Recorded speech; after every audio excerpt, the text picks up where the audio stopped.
14 मई 1657 महाराष्ट्र के पुणे जिले में एक बच्चा पैदा होता है जिन्हें बचपन से ही संस्कृत, फारसी, राजनीति का ज्ञान दिया जाता है। और 9 साल की उम्र तक वो बच्चा काफी समझदार हो चुका था, इसलिए उनके पिता फैसला करते हैं उन्हें औरंगजेब के दरबार में भेजने का। ये बच्चा कोई और नहीं, संभाजी महाराज थे और उनके पिता शिवाजी महाराज। संभाजी महाराज औरंगजेब के दरबार में जाते हैं तो औरंगजेब सोचता है ये तो सिर्फ 9 साल का बच्चा है, तो इन्हें राजनीति और संस्कृति का क्या ही ज्ञान होगा।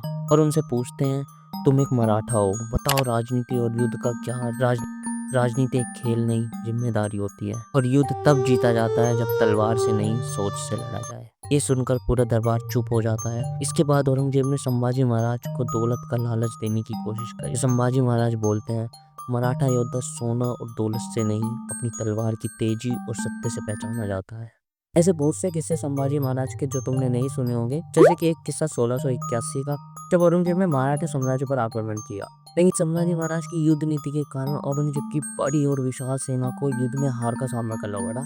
तो आगे नहीं हुआ कैसे? तो औरंगजेब अपनी बड़ी सेना को लेकर महाराष्ट्र के जंगल की तरफ आया और संभाजी को पता था कि अगर हम सीधा मुकाबला करेंगे तो हमारी सेना कहीं ना कहीं कम पड़ सकती है और हो सकता है कि हम युद्ध में हार जाए। तो उन्होंने एक युद्ध नीति बनाई और सेना को बिना किसी रुकावट के जंगल में आने दिया और एक रात अपनी छोटी टुकड़ी लेकर निकल गए और मुगलों पर हमला कर दिया, जिसके बाद मुगलों की पूरी सेना को घुटनों पर आना पड़ता है। तो 14 फरवरी को दिल्ली से रही छावा और शेर का बच्चा, जिसमें छावा और विक्की कौशल प्ले कर रहे हैं, औरंगजेब का कैरेक्टर प्ले कर रहे हैं अक्षय खन्ना। और देखा जाता है 2 में काम में बहुत ज़्यादा माहिर है। हमने विक्की कौशल की एक्टिंग को उरी में भी देखा है और सैम बहादुर में भी देखा है, और होपफुली इस मूवी में भी उसकी एक्टिंग काफ़ी ज़्यादा अच्छी होगी। तो जहाँ तक इस मूवी की जो कहानी है वो इसके अराउंड घूमेगी, कैसे छावा ने बार बार औरंगजेब को युद्ध के मैदान में हराया और कैसे वो हर बार अलग अलग प्लान बनाते थे ताकि औरंगजेब को युद्ध के मैदान में हराया जा सके। जैसे ट्रेलर में भी दिखा है कि सामने से घोड़े आ रहे हैं लेकिन सिर्फ झंडे लेकर, उस पर कोई भी बैठा नहीं है, और जो असली सेना वो कहाँ से आएगी किसी को भी नहीं पता। तो एक टर्न आता जब औरंगजेब छावा की बार बार प्लानिंग प्लॉटिंग के कारण परेशान हो चुका था।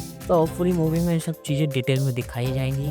बाकी मूवी में छावा की पत्नी का कैरेक्टर प्ले करा है रश्मिका ने। ट्रेलर पर देख के लग रहा है कि मूवी जो बैकग्राउंड म्यूजिक है, सिनेमाटोग्राफी है, वो भी काफ़ी अच्छे हैं। और होपफुली मूवी में बाकी कैरेक्टर्स ने भी काफ़ी अच्छी एक्टिंग करी होगी। और मूवी जो एंडिंग है वो किस पॉइंट पर की गई है वो भी देखना काफ़ी दिलचस्प होगा। तो 14 आपको मूवी का रिव्यू देखने जरूर आना। बाकी अगर हमें वीडियो अच्छी लगे तो लाइक और शेयर कर देना। मिलते हैं अगली वीडियो में।